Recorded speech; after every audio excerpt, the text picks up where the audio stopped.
11장 9절부터 19절 말씀 같이 보도록 하겠습니다. 먼저 9절 말씀 바로 들어가겠습니다. 다투는 여인과 함께 큰 집에서 사는 것보다 움막에서 사는 것이 나으니라. 가장 가까운 사람이 지혜를 가져야 제 삶이 편안해지는 것 같아요. 미련한 사람은요, 다툼을 좋아한다고 앞에서 말씀드렸었죠. 그런 다투는 여인과 함께 산다는 것은 정말 고역일 것입니다. 여기서 다투는 여인은 가장 가까운 아내겠죠. 물론 남편도 마찬가지입니다. 인간관계에서 가장 가까운, 그래서 평생을 함께 해야 할 그 사람이 다툼을 일삼는다면 아무리 의리의리한 집에 같이 살아도 그 집에 들어가기가 싫을 것이죠. 그래서 다투는 여인과 큰 집에서 같이 사느니 차라리 혼자서 움막에 사는 것이 낫다고 말씀하고 있습니다. 움막은요, 절대 살기 좋은 장소는 아니죠. 그럼에도 움막을 선택한다는 것은 그만큼 이 다툼이라는 것이 사람을 피곤하게 하고 또 지치게 한다는 의미이죠. 몸이 편안한 삶도 좋지만 마음이 평안한 삶이 더 좋은 법입니다. 10절 말씀. 악인의 마음은 남의 재앙을 원하나니 그 이웃도 그 앞에서 은혜를 입지 못하느니라. 자, 악인은 그 마음속에 악한 것이 가득한 사람이 악인이에요. 그렇기 때문에 그가 소망하는 것 또한 악한 것으로 다른 사람의 재앙을 바란다고 했습니다. 사람은요, 자신이 원하는 방향대로 선택을 하고 또 그것대로 이제 행동을 하게 되어 있어요. 남들이 재앙을 받기를 원한다고 자기가 스스로 생각을 하고 있으면 그의 행동은 당연히 이렇게 재앙을 끼치기 위한 것이 될 것입니다. 사실 원수가 아니고서야 다른 사람이 재앙을 받기를 원한다라고 하는 사람은 그러니까 제대로 된 정신을 가진 사람이라면 없을 거라고 생각을 해요. 그런데 이 악인은 올바른 판단력이 없어서인지 옳지 못한 것을 소망하고 있는 것이죠. 자, 악인에게 있어서요, 남은 가까운 이웃까지 포함이 됩니다. 그래서 가까운 이웃이 어려운 상황에 처해도 악인은 그를 절대 돕지 않는다는 것이죠. 그래서 돕지 않을 뿐만이 아니라 좀 더 적극적으로 오히려 더 그 사람이 어려워지게 만든다는 것입니다. 불난 집에 부채질하고, 그리고 상처난 곳에 소금 뿌리고, 이런 사람들이 바로 그 악인들이라는 것이죠. 악한 자들은 다른 이들의 마음에 공감할 줄도 모르고 다른 사람의 어려움에 가슴 아파할 줄도 모르기 때문입니다. 11절 말씀 보도록 하겠습니다. 거만한 자가 벌을 받으면 어리석은 자도 지혜를 얻겠고 지혜로운 자가 교훈을 받으면 지식이 더하리라. 정의가 이루어지는 그런 사회라면 어리석은 자도 옳은 것이 뭔지 배울 수 있다는 것이죠. 즉, 거만한 자가 벌을 받는 것을 옆에서 지켜본다면 어리석은 자는 그 거만한 자의 잘못된 행위를 따르지 않을 수 있습니다. 사람은 보고 깨닫고 배울 수 있는 존재이기 때문이죠. 하지만 그 거만한 사람이 벌을 받기는커녕 잘 사는 모습을 보인다면 어리석은 자는 저렇게 살아도 되나 보다 하고 착각에 빠지게 되는 것이죠. 어리석은 자는 옳고 그런 것이 거기에 대한 분별력이 없기 때문에 보이는 대로 이렇게 선택해서 행동을 하는 것이죠. 정의로운 사회 또 공동체는 이러한 가르침이 가능합니다. 반대로 불의한 사회는요, 그러한 가르침을 줄 수가 없습니다. 11절의 후반절 말씀 보시면 지혜로운 자가 교훈을 받으면 지식이 더한다는 것에 더한다고 했는데 여기서 주어가 지혜로운 자일 수도 있고요. 아니면 어리석은 자일 수도 있어요. 먼저 지혜로운 자로 주어를 여긴다면 지혜로운 사람이 지혜의 교훈을 받는다면 그의 지식이 더욱 많아진다라고 볼 수 있는 거죠. 지혜 있는 사람은 교훈을 허투루 듣지 않고 잘 받아들일 수 있는 사람들이기 때문입니다. 받아들인 교훈을 그의 삶에 적용함으로써 그는 더욱 지혜로운 삶을 살아갈 수 있겠죠.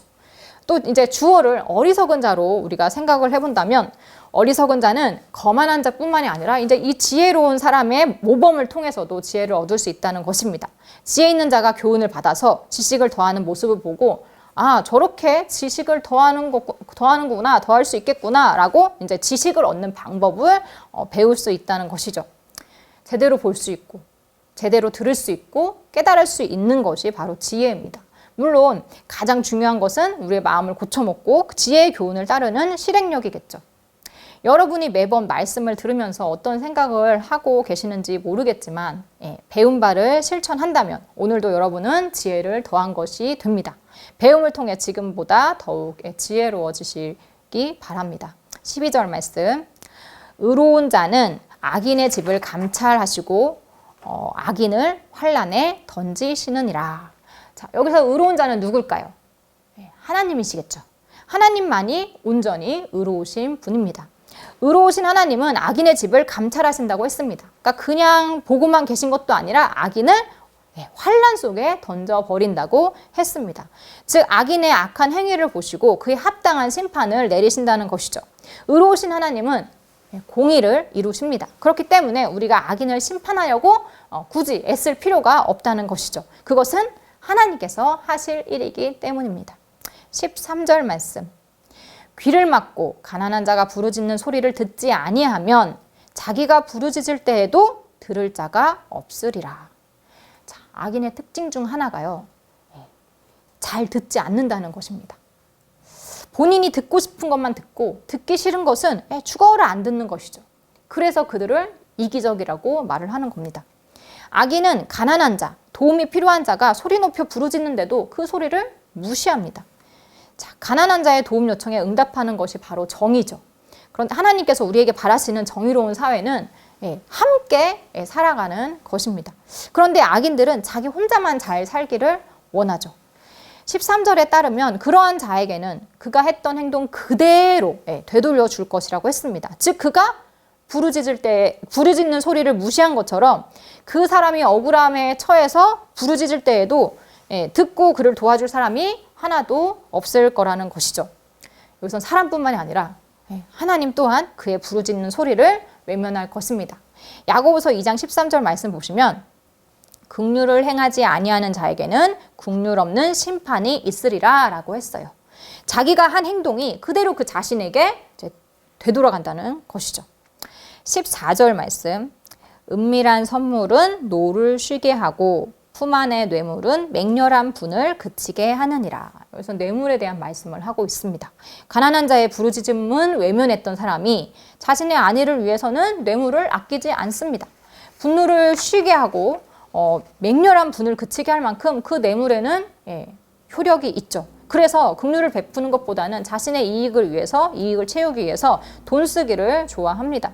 하지만 여러분도 알다시피 뇌물은 불이한 것입니다. 정의와 공의를 해치는, 그래서 억울한 사람을 만들 수 있는 것이 그런 부정한 방법이 바로 뇌물이에요.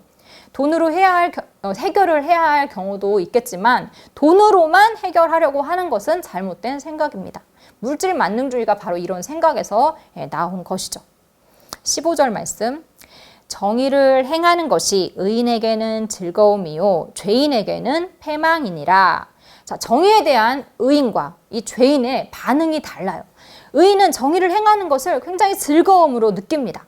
의인에게 있어서 의를 행한다는 것은 고민할 필요도 없이 당연한 일로 여겨지죠. 그래서 의를 행하지 못했을 때 오히려 이 의인은 고통스러워합니다. 반면에 죄인에게 정의는 패망을 가져다 준다고 했습니다. 왜일까요?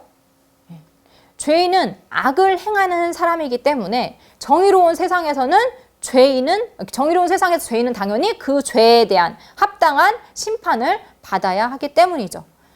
의인은 칭찬을 받고 죄인은 심판을 받는 것.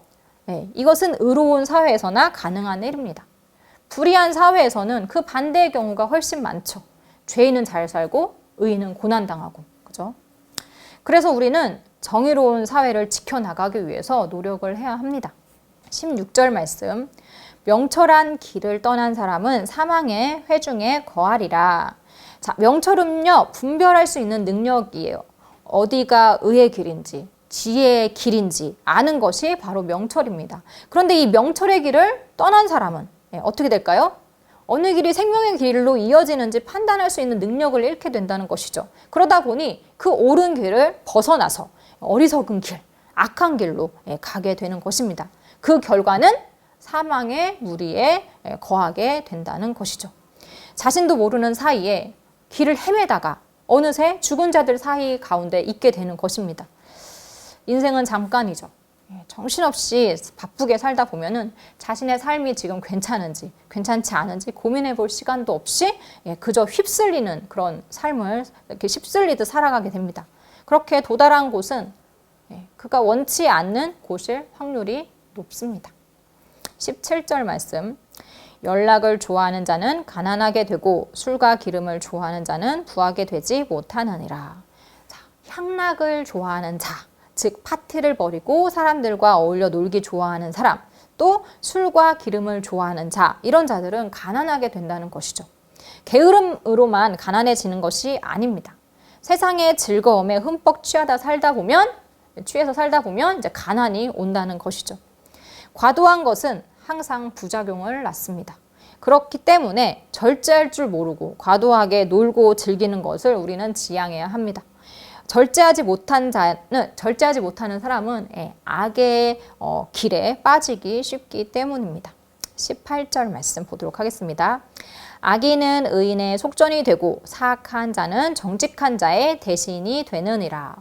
속전이 뭘까요? 속전은요, 속죄물을 의미합니다. 즉 악인이요 의인을 대신해서, 또 사악한 자는 정직한 자를 대신해서 그 잘못에 대한 형벌을 받는다는 것입니다.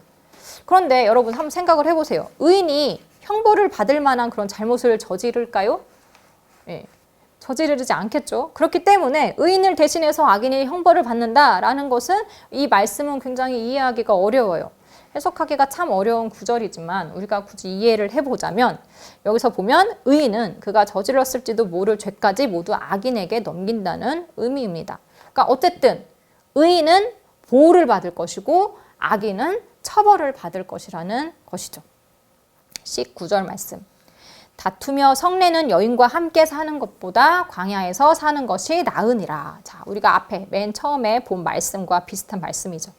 다투고 성질내는 아내와 함께 사느니, 이번에는 어디에 사는 게 좋다고요? 광야에 사는 것이 낫다고 말하고 있습니다. 움막에서 더 업그레이드 됐죠. 그죠? 광야는 먹을 것도 마실 것도 마땅히 쉴 곳도 없는 굉장히 삭막한 장소입니다. 그만큼 다투고 성내기를 좋아하는 사람과 사는 것이 너무 괴롭다는 의미겠죠. 여기서 다투고 성내는 여인은요, 우리가 어리석음 또는 악함의 비유라고 생각해 볼 수 있습니다. 즉 어리석은 악한 삶은 이 세상에서의 육적으로 고난받는 삶보다 더욱 괴로운 삶이라는 것이죠. 악인의 삶을 사느니 차라리 아무것도 없는 삶을 사는 게 낫겠다라는 것입니다. 악하게 번 돈으로 큰 집을 사서 산다 한들 그것이 우리에게 평안을 가져다 주지는 않는다는 것이죠. 진정한 행복과 만족을 위해서 필요한 것은 돈이 아니라 의입니다. 하나님은 지금도 악인의 집을 감찰하고 계십니다. 악의 길에서 주춤거리고 계신 분이 혹시 계시다면 빨리 그 길에서 벗어나서 의의 길로 들어서길 바랍니다. 그래서 하나님께 처벌받지 않는 우리 모두가 되기를 소망합니다. 오늘 말씀 여기서 마치도록 하겠습니다.